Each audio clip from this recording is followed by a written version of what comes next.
Filosofando, todo el mundo es artista.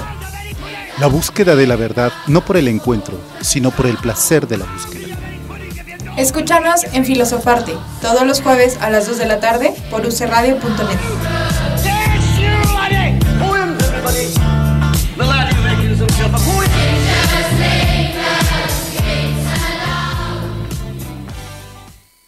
UC Radio, 43 voces por Ayotzinapa.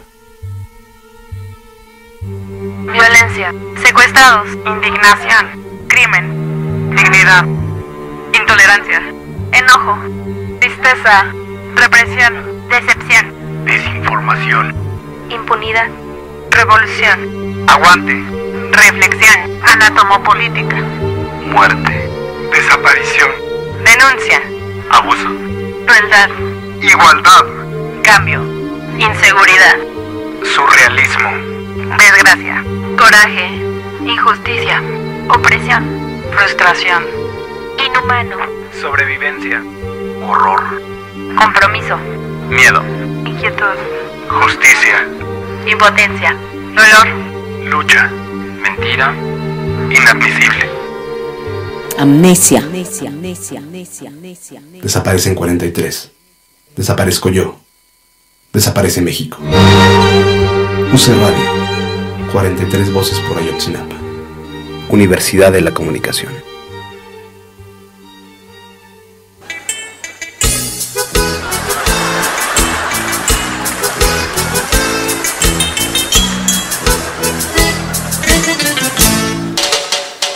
Estoy enamorado, por fin me enamoré.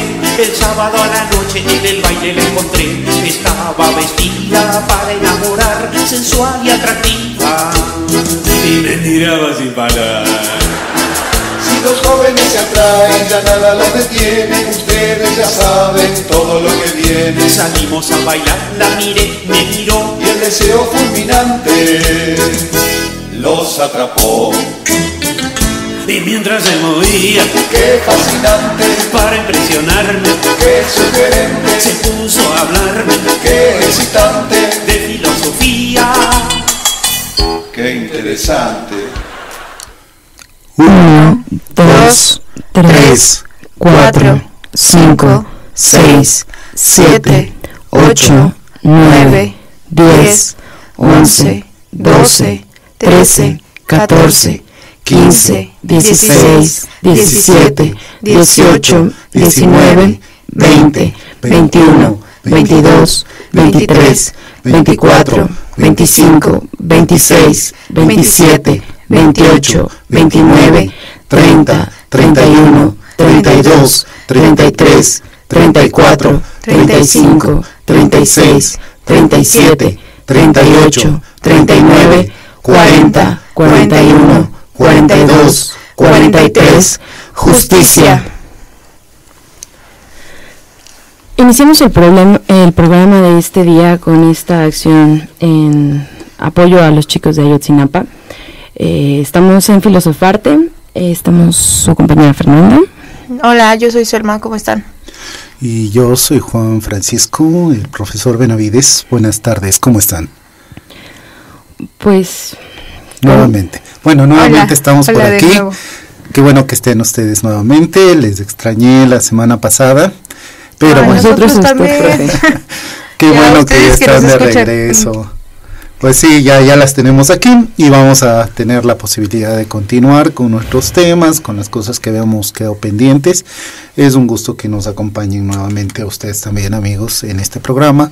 Y bueno, comenzamos con esta acción de justicia, de esta solicitud y este pedir justicia, ahora ya no solo por los 43 desaparecidos, sino también por estos 11 estudiantes que están siendo acusados de acciones terroristas, injustamente, claro, bastante, pero además con toda esta ley que pretende evitar cualquier tipo de protesta, cualquier tipo de rechazo o reclamo, lo cual es por supuesto totalmente antidemocrático. Se supone que uno de los derechos de los pueblos es fundamental, uno de los derechos fundamentales es a manifestarse, a reclamar, a protestar por las cosas que no se está de acuerdo, y por supuesto este tipo de medidas, este tipo de acusaciones absurdas de violación total a los derechos. Entonces, pues aquí también nos solidarizamos con ellos, esperamos que su situación pronto se arregle y también igual estamos colaborando en algunas acciones que se están tratando de hacer para solidarizarse con ellos. Así es. Y bien, bueno, vamos a seguir con nuestros temas que creo que también de alguna manera están vinculados a todos estos problemas y será un poco la idea que yo había tenido para el programa de hoy, por eso les sugerí que retomemos este tema que habíamos comenzado ya. El programa antepasado habíamos estado platicando un poco sobre dadaísmo. Creo yo nos enfocamos un poco más en su principal representante, que es Marcel Duchamp. Entonces, ¿por dónde vamos a seguir? Antes de comenzar, les recordamos que estamos en las redes sociales para cualquier sugerencia, duda o algo que quieran platicar con nosotros. Estamos en Twitter como @filosofarteuc y en Facebook como Filosofarte, y por ahí nos podemos comunicar, les posteamos algunas cosas para que lo chequen. Correcto. Y bueno, yo pensaba, bueno, con todas estas cosas que se están hablando y con todo este tipo de discursos que vuelven a surgir después de tantos años, varias décadas que han pasado, Dada está presente, y una de las asociaciones que se ha hecho al grupo dadaísta, a los dadaístas, es una asociación sumamente extraña con el anarquismo. Y ahora que se habla de los anarquistas por todas partes, pues me parecía que era muy interesante el que podamos vincular estas dos cosas, tratar de entender hasta dónde los dadás eran anarquistas, pero más bien entender qué eran los anarquistas, ¿no? ¿Dónde sale este discurso vista, también? ¿No? ¿Qué tan vinculados estaban? Y este punto de vista hasta dónde realmente tiene sentido, es cierto, valdrá también la pena retomar eso, pero creo que nos puede aclarar un poco esta visión de protesta a través del arte, que es uno de los espacios que se ha estado buscando, ¿no? El arte dejó de ser ya hace bastante tiempo, pero justamente es en este momento cuando comienza a cuestionar todo este ser del arte como algo complaciente, algo bonito, algo decorativo, algo que sirva para poner en las paredes y combinar con los muebles. Y entonces, por supuesto, aquí la noción del arte es otra cosa. Es un arte que sirve para decir, para cuestionar, para exigir, para protestar, para exigir. Para romper el orden, ¿no? Que creo que sería también una de las premisas importantes en cuanto a los anarquistas. Que también será de pensar cómo se concibe el orden, ¿no? ¿El orden de qué? Por supuesto. Entonces eso también es muy importante. Entonces vamos a tratar Podría ser una búsqueda de un nuevo tipo de orden, ¿no? Pues en esencia no, en esencia uno de los problemas que parece que están determinando los anarquistas es este juego de poder, que también tiene que ver con una naturaleza primitiva de los seres humanos, es decir, la competencia, parte del conflicto de la competencia, del posesionarse del otro, esta lucha constante en la naturaleza de el más fuerte devorándose al más débil. Entonces, esta cadena alimenticia, ¿no? Y que además nos ha llevado a un sistema social sumamente complejo, cada vez más complejo, donde por supuesto también hay ciertos grupos que tienen un poder enorme, que se comen que se comen a los otros, casi como los peces grandes a los chicos, solo que no siempre son los más grandes, que es el problema. Y entonces, claro, los que tienen la cuenta más grande o la tarjeta más grande, sí, claro. Entonces, partamos de varias definiciones, ¿les parece? A ver si podemos comenzar con esto de Dada. Dada es un movimiento antiarte, creo que es la parte más interesante, ¿no? Ellos están contra el arte, lo cual es bastante contradictorio porque ya el mismo hecho de decir anti-arte quiere decir que están incluyendo la noción arte, ¿no? Pero en todo caso están cuestionando un arte establecido, un arte oficial, un arte del gusto burgués.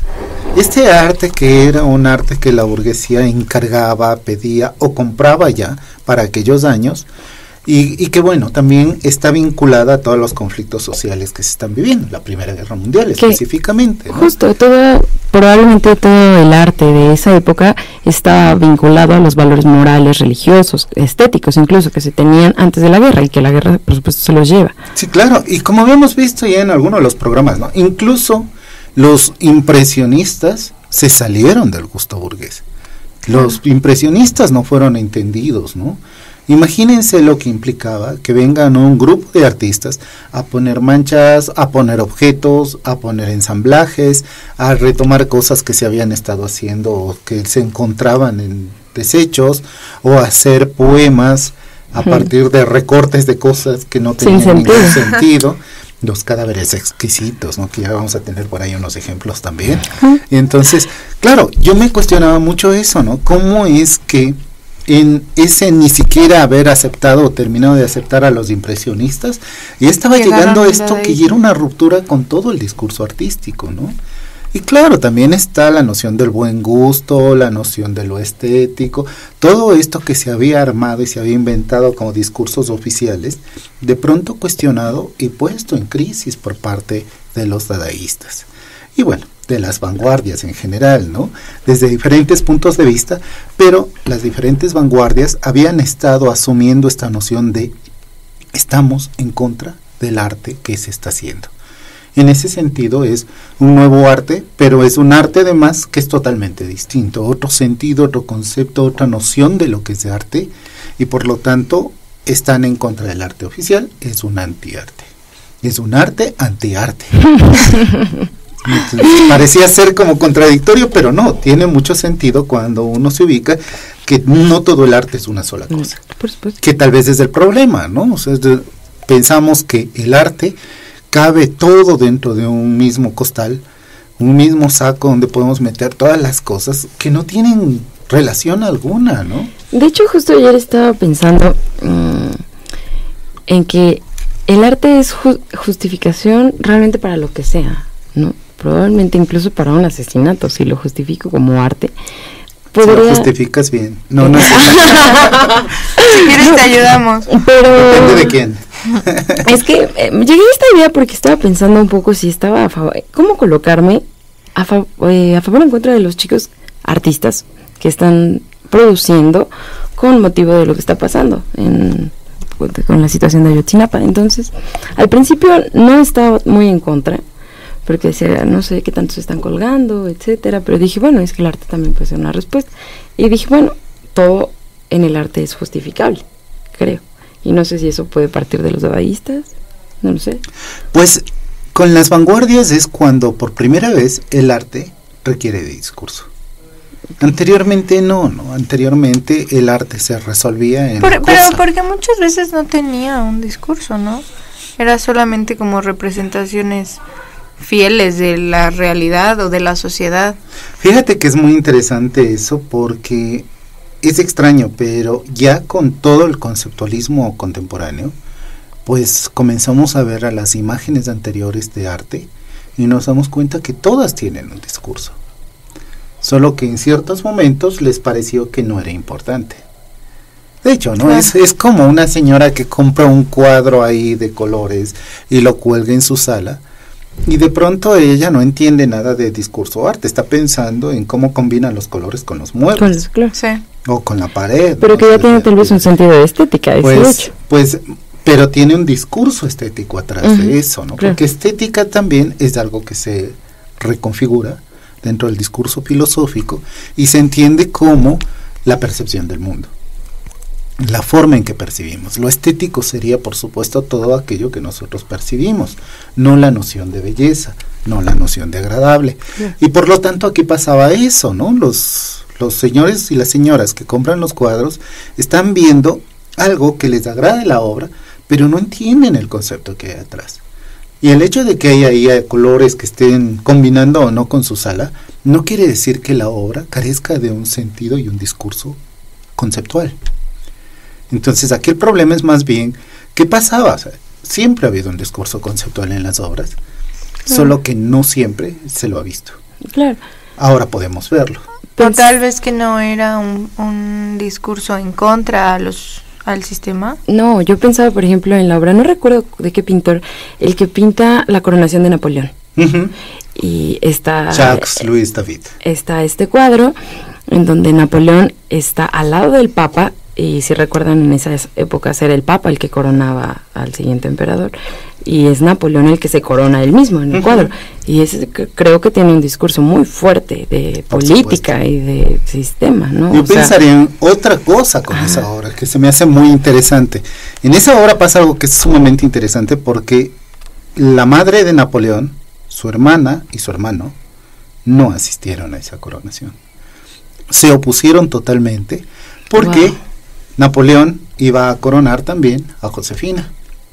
Y la madre dijo, no, jamás asistiré a la coronación de esa zorra. Literal.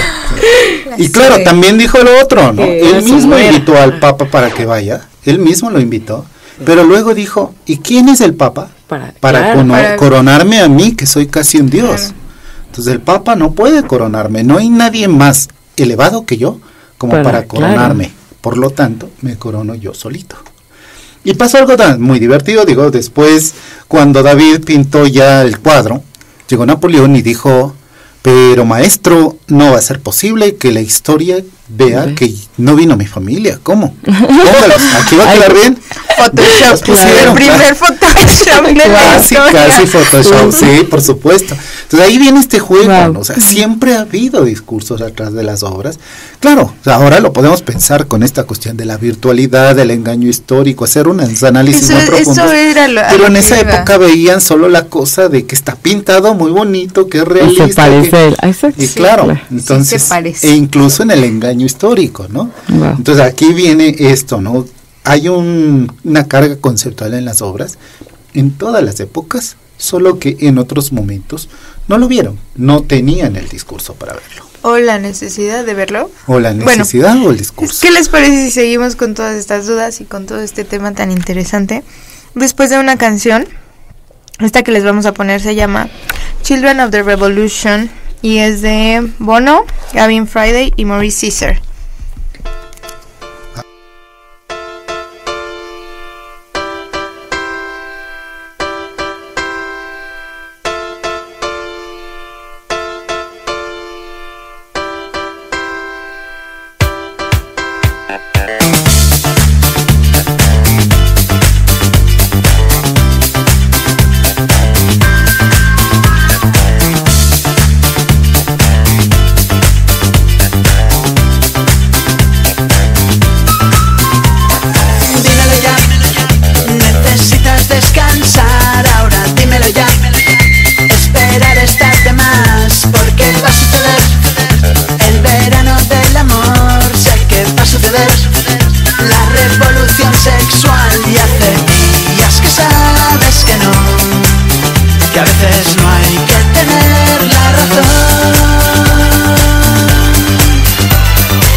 decidiste que tu vida no valía, que te inclinaste por sentirte siempre mal, que anticipabas un futuro catastrófico. Hoy pronosticas la revolución sexual, tú que decidiste que tu amor ya no servía, que preferiste maquillar tu identidad. Hoy te preparas para el golpe más fantástico, porque hoy empieza la revolución sexual.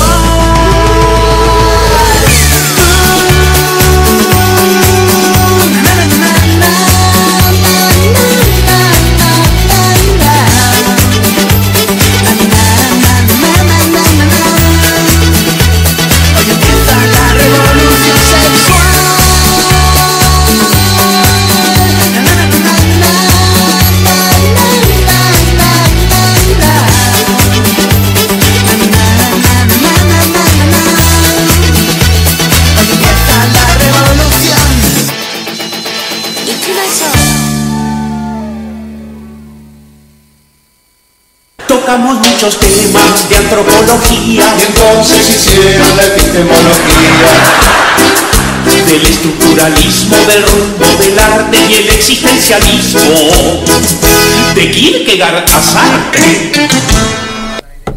Ya regresamos. Nos equivocamos poquito nada más. Hola Beto. Dice Beto que no le habíamos saludado al aire. Aquí no importa quién se equivocó. Lo que pasa es que esa canción, como podrán haberse dado cuenta, no era de Bono.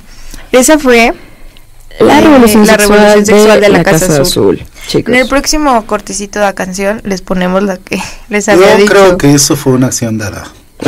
También sí, es parte de la obra, es parte de la obra. Nada tiene sentido en esta vida.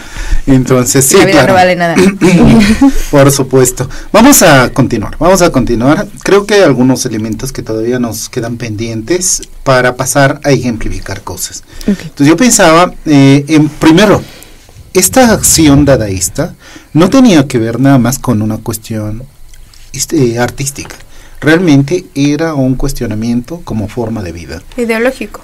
Una ideología, un rechazo absoluto a toda la tradición, un rechazo a todo el esquema anterior, a todas las artes anteriores, que es la parte interesante, ¿no? Porque además es antiartístico, antiliterario, antipoético, se va contra toda la noción tradicional de artes y nos pone además en un conflicto porque también se va contra las propias vanguardias. Entonces están contra el expresionismo, contra el cubismo, contra el futurismo, contra la abstracción, contra todo, ¿no? Es un movimiento de oposición total a todas las estructuras, a las estructuras del pensamiento, que es otro de los problemas también, es decir, cómo pensamos, porque además reconocen que el pensamiento es un producto de un sistema social, es decir, lo que nosotros pensamos, lo que decimos, es también parte de un proceso y un producto de aprendizaje en la sociedad. Que lo podemos vincular con lo que pasa justamente ahorita, ¿no? Exactamente. Que incluso estaba leyendo el otro día y renuncia Peña Nieto, renuncia Osorio, renuncia Cárdenas. Dije, bueno, y va a renunciar Narro y todos los demás. ¿Qué vamos a hacer? Pues esperemos que también algunos renuncien a sus fortunas, ¿no? Renuncien a su poder en el país. Un cambio radical en el sistema. Pero además, claro, pero de lo que estamos hablando es que todo este pensamiento lo hemos aprendido, la sociedad nos ha llevado a pensar así, pues es que el problema lo tiene, no sé, el gobierno. Te cansas, ¿no? Más bien el pueblo se va cansando, ya llega un hartazgo y es cuando surge todo este tipo de ideas. Pues fíjense ahí la vinculación con lo político, ¿no? Completamente. Pero es más allá de lo político. Dada, de hecho, no solo es un movimiento político. Es un movimiento humano, creo yo, porque están ya en contra de lo que la guerra está haciéndole al ser humano. Pensando además cómo la razón lleva esa guerra. Completo. El tener dinero. Justo lo estábamos platicando el otro día. También el sentido que se construye, ¿no? Finalmente también, yo siempre pienso, bueno, ¿para qué la gente quiere dinero? Pues para comprar cosas. No para tener sentido. Cosas, pero ¿para qué quieres cosas? Acumular siempre más y más. Tiene que ver también con el hecho de, bueno, quien tiene mayor poder económico tiene la fuerza social, es el más fuerte dentro del sistema social, por lo tanto puede tener las mejores hembras. Pero entonces todos por sexo. Sexualista, es Freud. Yo todos por sexo. Pues fíjense. Muchas veces habíamos llegado a ese punto que lo que ni siquiera lo que domina el mundo es el dinero, no lo es el sexo. Es el sexo. Y es porque al final somos animales y nos reducimos a ese básico instinto. No, porque somos sentimentalistas. Recordaba una película de pero lo disfrazamos muy bien. Que se llama El sentido de la vida. Y en el sentido de la vida termina justamente en esta noción de que todo nos conduce a lo sexual. Y claro, también nuestra construcción del consciente se pone en juego con esta parte de los instintos. El inconsciente, ¿no? Y en este juego, claro, siempre es el poder, pero el poder para algo sirve. O sea, ¿para qué quieres poder, no? Los Lelutier en algún momento comentaban algo muy divertido y decían, no, ahí está la reina que la quiero tanto, yo la amo, y claro, al trono, al poder, pues también lo amo tanto, pero los quiero para cosas distintas. A la reina la quiero para adorarla, para amarla, y en cambio el poder quiero para amarlo también, sí lo amo, claro, pero el poder lo quiero para subirme sobre él y apropiarme y controlar todo, y a la reina la quiero para... ¡Ay, qué casualidad!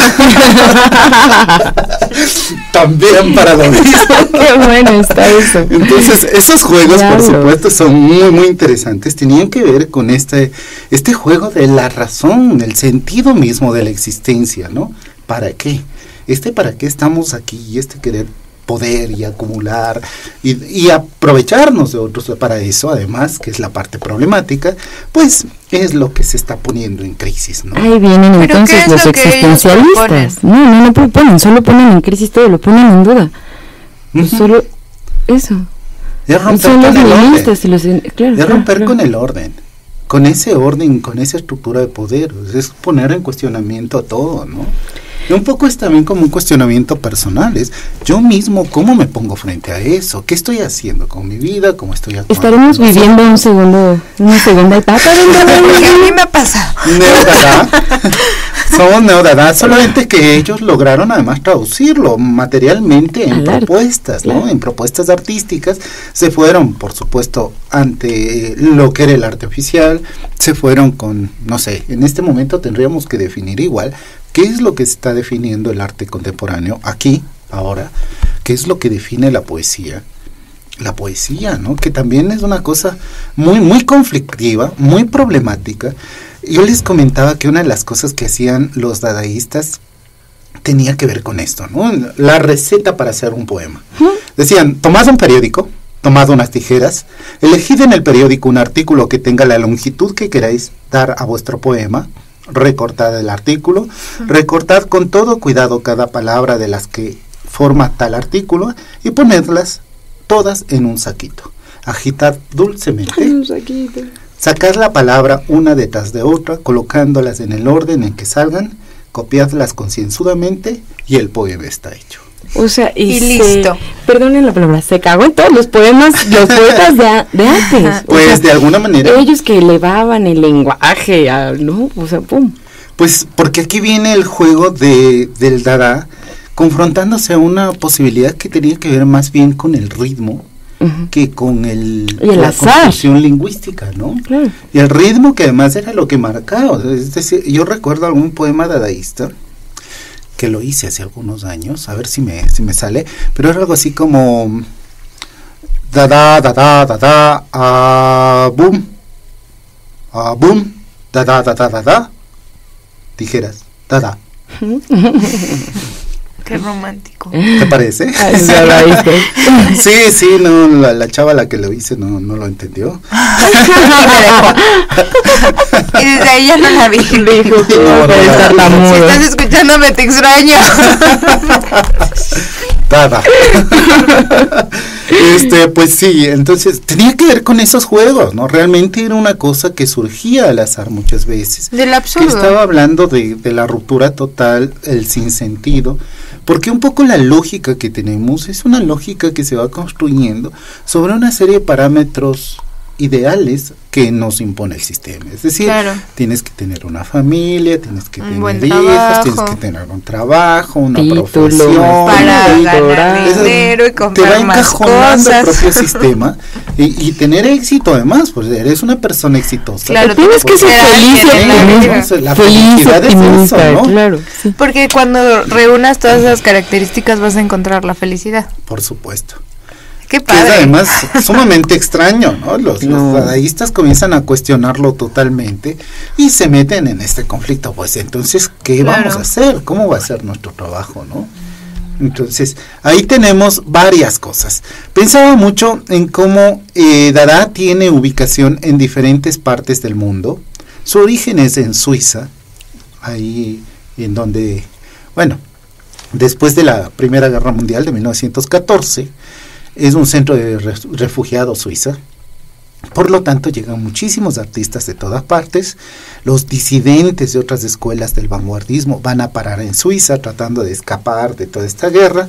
Y es un momento donde se puede encontrar expresionistas alemanes, futuristas italianos, cubistas franceses. Entonces llegan de todas partes y es por eso que tiene esta posibilidad, ¿no? De hecho, en donde se reunían era en un cabaret, el Cabaret Voltaire. Voltaire, claro, sí. Entonces es maravilloso, ¿no? Uno no sé, a mí se me hace fantástico solo imaginar la época. Claro que sí. Debe haber sido. ¿Por qué ya no hay artistas de esos? Pues no sé, o si hay. Yo creo que sí los hay. Yo conozco algunos por ahí.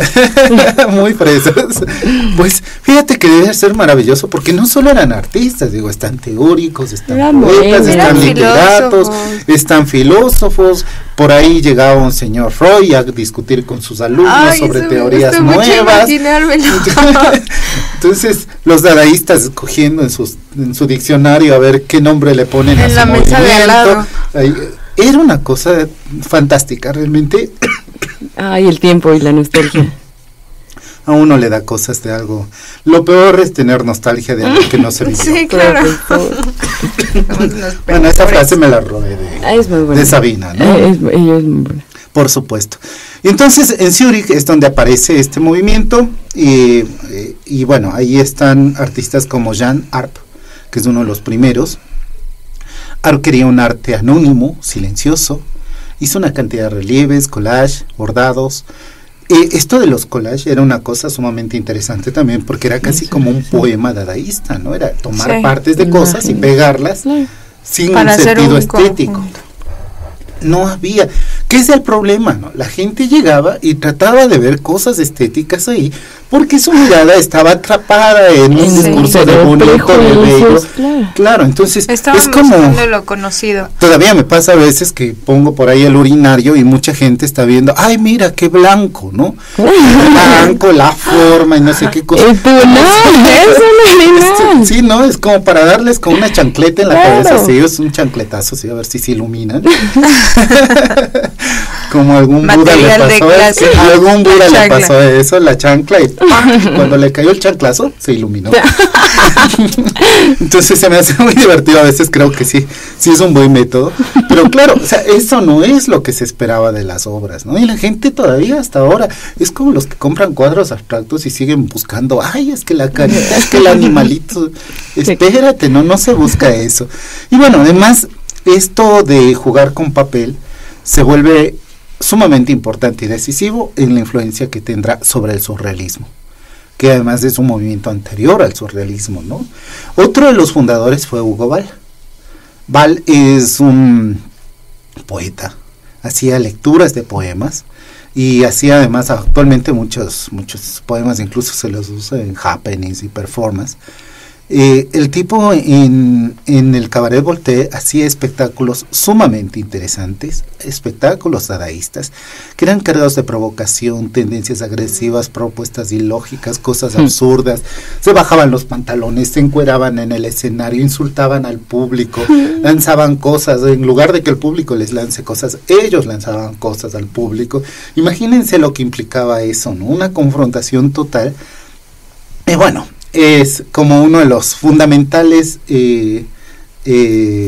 dadaístas, de los más importantes, ¿no? Y también, bueno, en 1918 se publica el manifiesto, y otro de los poetas, escritores que estaba ahí, era Tristan Tzara, que fue uno de los fundadores también de este movimiento, y que además fue el que atrajo el interés de otros nuevos, como André Breton, que estaba en París, y que se interesó muchísimo en lo que estaba haciendo el grupo dadaísta, especialmente en cuestiones de literatura. Y bueno, esto con la terminación de la guerra provoca que comiencen los artistas a regresar a sus países, y también que se comience a extender por todas partes, ¿no? Que fue una de las cosas muy, muy interesantes, muy importantes, por lo que el dadaísmo comenzó a crecer por toda Europa y por el mundo entero, realmente. Porque por ahí en los 40, 50 llegan a México, ¿no?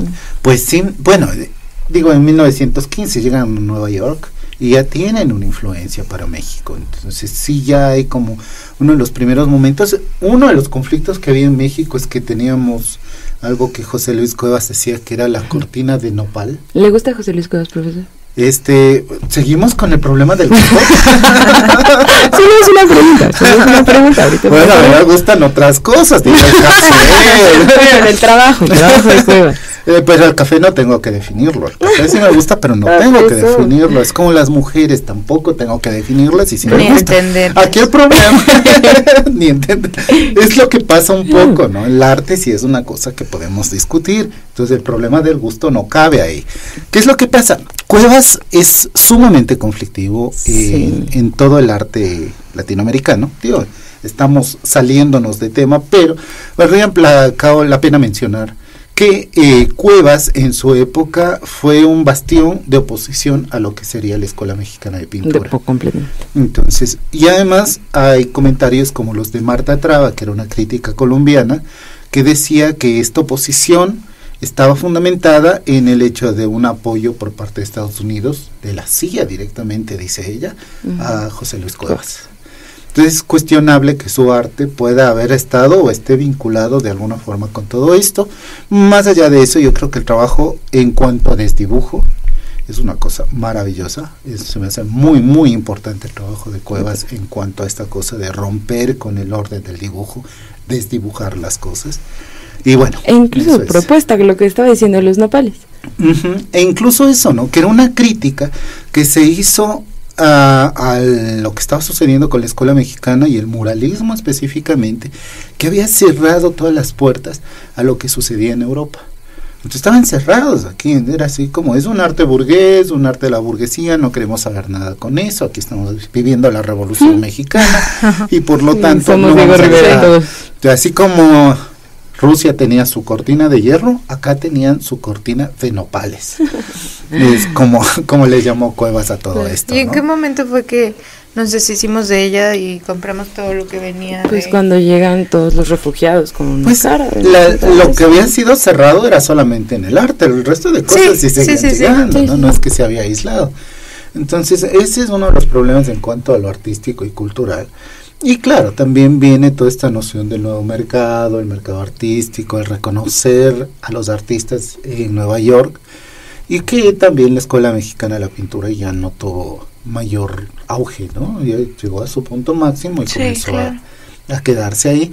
Además que incluso la propia Escuela Mexicana de la Pintura, los muralistas tuvieron que abrir espacio a muralistas que venían ya con tendencias de abstracción, como Tamayo, ¿no?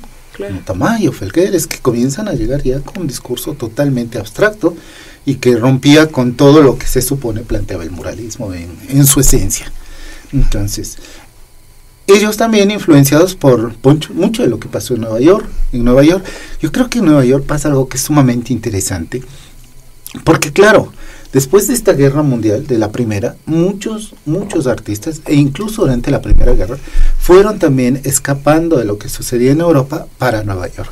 Entonces, llegar a Nueva York permitió que muchos artistas comiencen a hacer su trabajo ahí, y particularmente se encontraron tres, ¿no? Que creo que son como fundamentales. Francis Picabia, que había venido de Barcelona,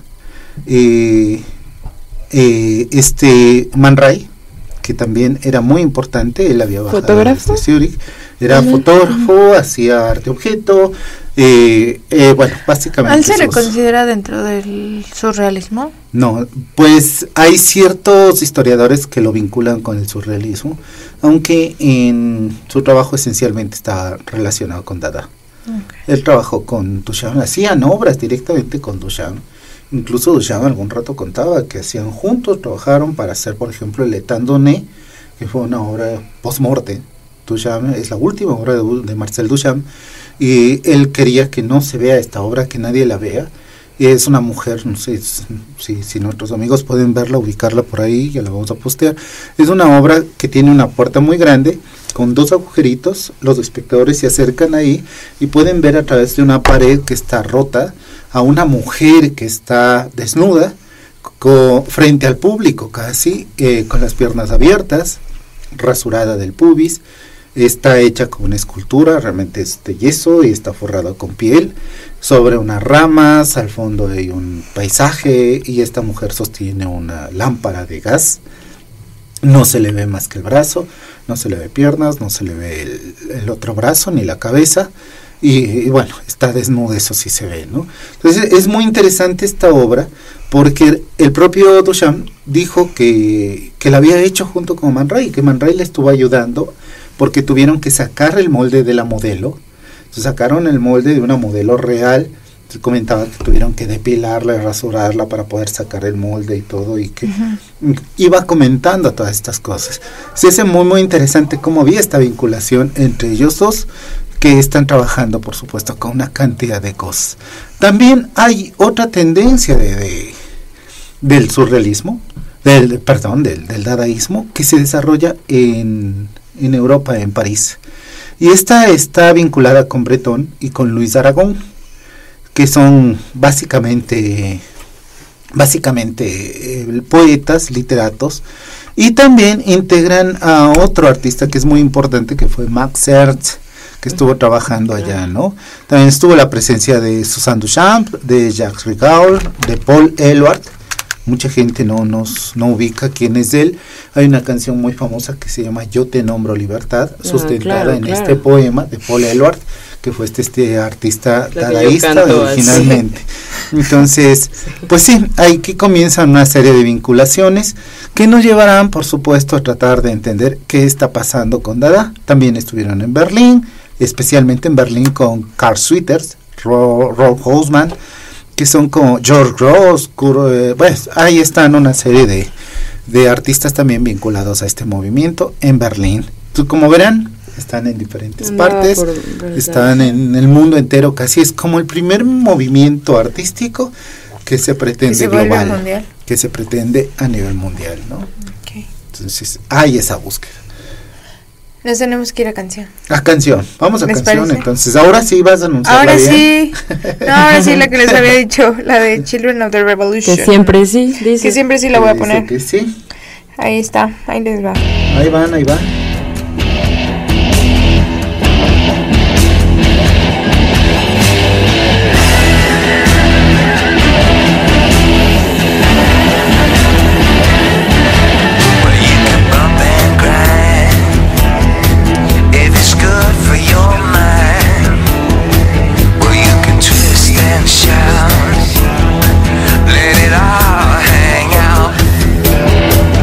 But you won't fool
ella sacudía su estructuralismo, y hacía lo mismo con su antropología.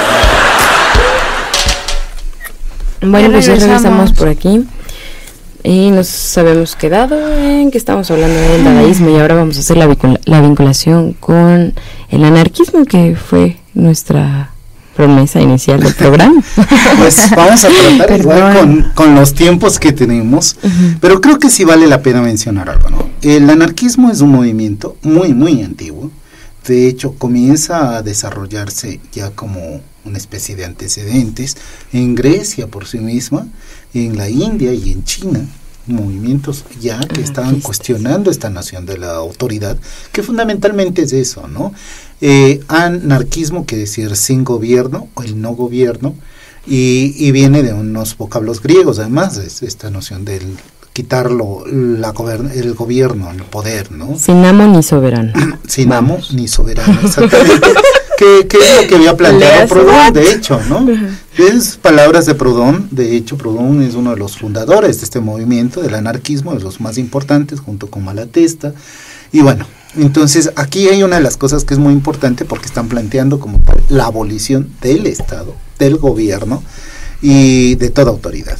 Esto además implica no caos, que es lo que se ha dicho, ¿no? O sea, sin gobierno, ¿qué vamos a hacer? Implica más bien una especie de confianza utópica en los hombres, de que serán capaces de hacer lo que tienen que hacer.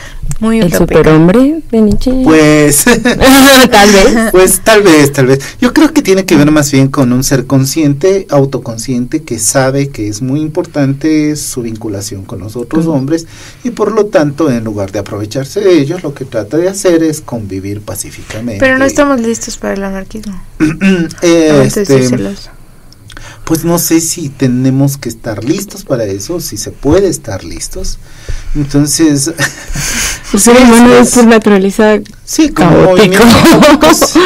Pues fíjate que el problema del caos es algo que también se tiene mucho temor, porque pareciera ser que es algo de desorden. El no gobierno no implica desorden, implica no poder. Claro. Entonces, el hecho de que tengamos la posibilidad de nosotros mismos poner nuestros límites y tener conciencia de lo que hacemos y de cómo nos vinculamos con los otros, no implica que sea un caos total, ¿no? Claro. Pero además la noción misma del caos ha sido uno de los conflictos. Digo, los dadaístas están vinculados a esta noción del caos, de romper con un orden y un poder establecido, de no dar una salida concreta y de dejar que además sea el propio arte el que vaya revelando de alguna manera las posibilidades de percepción, ¿no? Claro.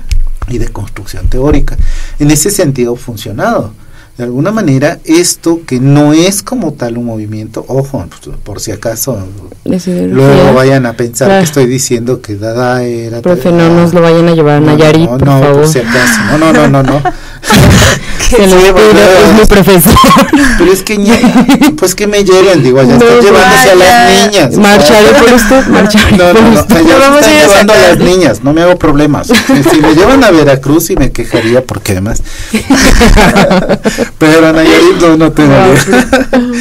Pero bueno, aquí el problema tenía que ver más bien que esta vinculación resultaría ser sumamente artificial. Y no, muchos de los artistas de inicios del siglo XX están vinculados a dos movimientos fundamentales. El uno es el marxismo y el otro es el anarquismo.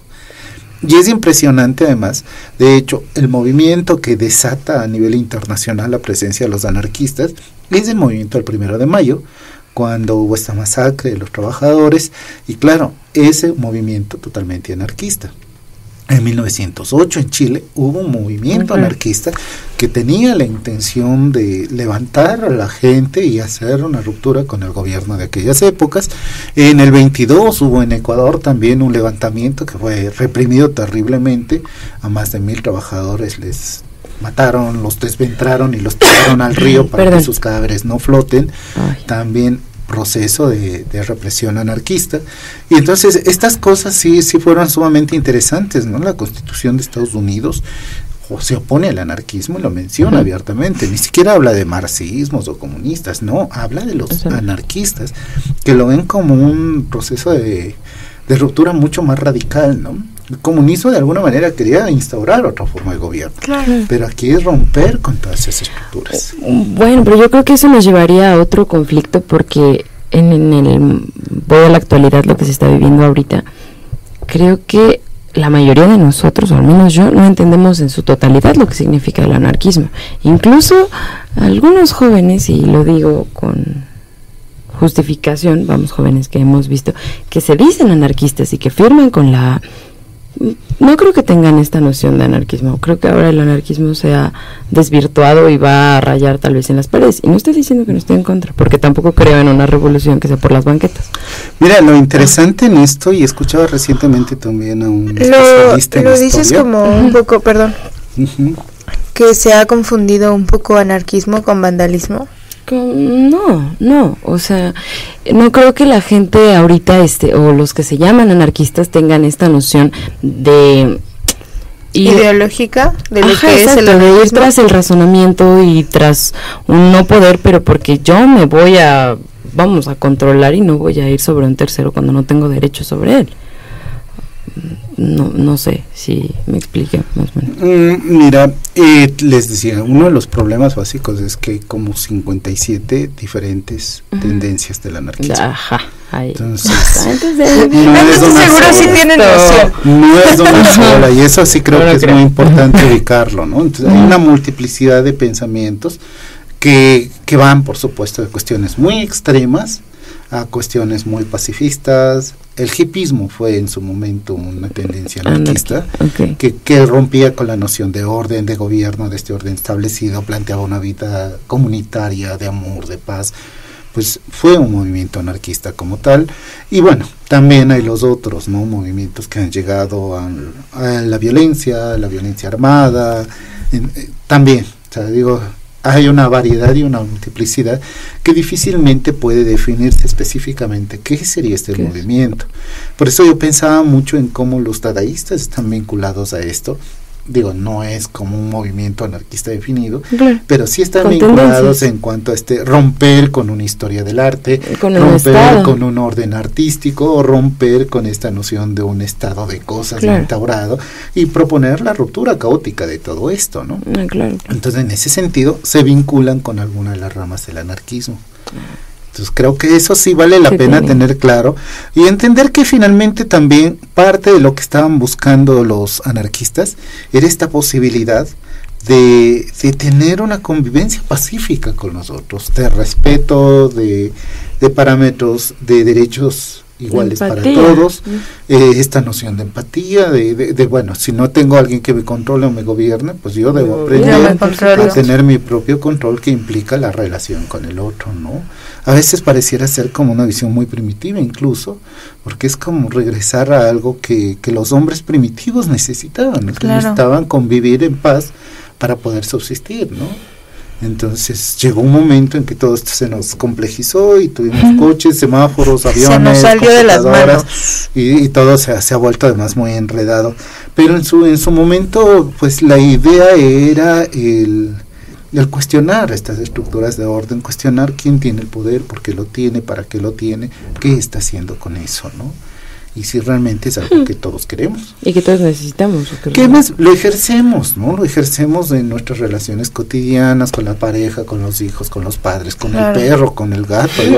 De alguna manera le dices, aquí haces, ¿no? Entonces estás... Porque así estamos enseñados, así nos enseñaron a pensar. Yo no sé ustedes, pero yo con mi pez no tengo esa relación.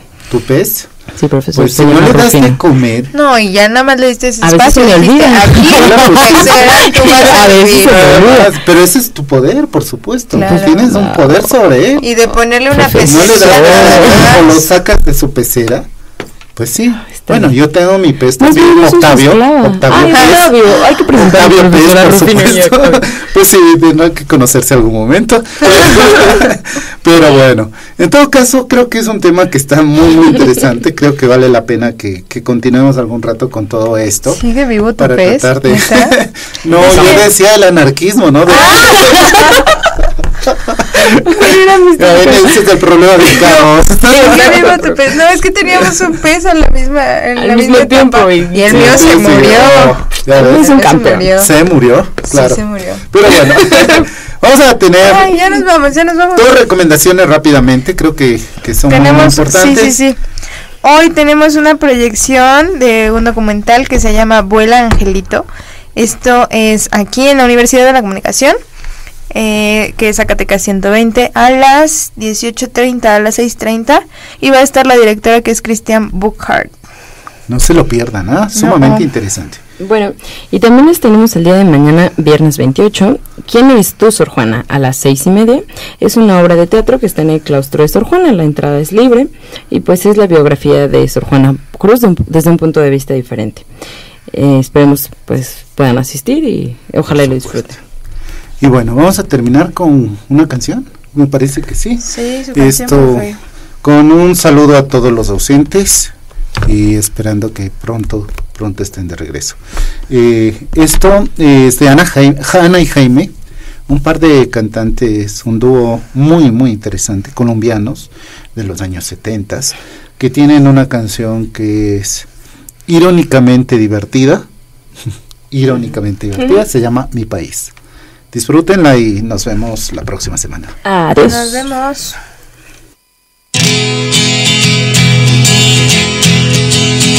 Con un poco de humor vamos a reír de la situación de nuestro país. Con un poco de humor y un pañuelo en la mano vamos a reír de la situación de mi país. Ni grande ni chico es mi país, se habla el español, se come maíz. Así, adivina tú cuál es mi país. Hay 10 policías por cada estudiante y hay un estudiante por 1000 ignorantes. Así, adivina tú cuál es mi país. Con un poco de humor, sigue la pista 2. Las señoras de aquí se dividen en dos: las señoras y las que no lo son. Las señoras van a mercar y las que no lo son les venden su pan. Así, adivina tú cuál es mi país. Con un poco de humor, sigue la pista 3. Los señores de aquí se dividen en 3. Los señores, los apenas señores. Y usted, los primeros are living en el barrio de moda. Los segundos habitan casas de clase 2. Y los últimos, los que nunca lo son los que hacen las casas, canciones y cosas para los otros dos. Así, adivina tú cuál es mi país. Y si no adivinas, porque sos así, de seguro somos del mismo país. Pues mi país, mi país, mi país, mi país, mi país, mi país, mi país, es tu país.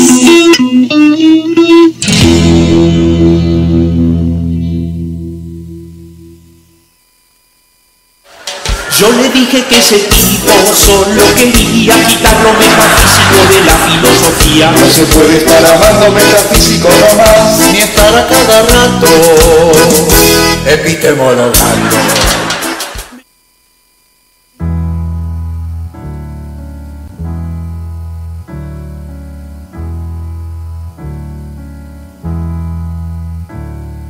Jesus died.